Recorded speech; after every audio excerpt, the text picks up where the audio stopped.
In today's video, I'm going to teach you how to use the Square add-on by WPForms Square Payments on WordPress. We'll walk through setting up Square Payments on a WordPress.com site using the built-in plugin flow. Make sure you're signed in to your WordPress.com account and working on a plan that supports plugins, since that's required for this process. Start by opening your WordPress.com dashboard and heading to Sites. This is your central hub for managing any websites associated with your account.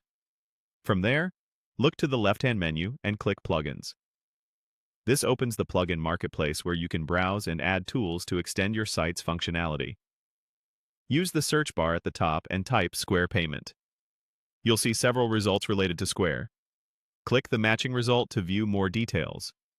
Among the options, you'll notice a prompt that mentions adding a Square payment gateway for WooCommerce with product and customer sync. Select that option to proceed, as it's designed to connect your store to Square and handle payment processing.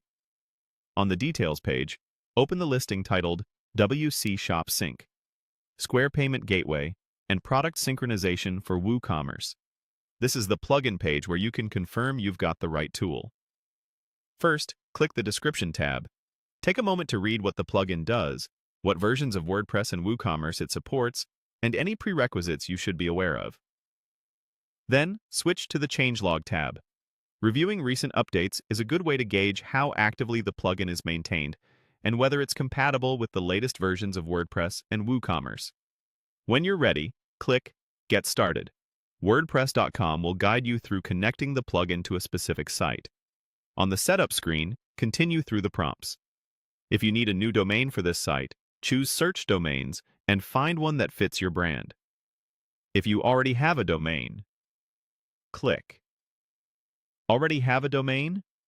And select the option to use your existing address. Enter the domain when prompted, then choose Continue to confirm. That's the core flow covered here. A few tips as you wrap up. Keep an eye out for any on-screen notices about site requirements, like having an SSL certificate, which is essential for secure payments. After installation, you'll configure the Square connection in the plugin or WooCommerce settings. Many payment tools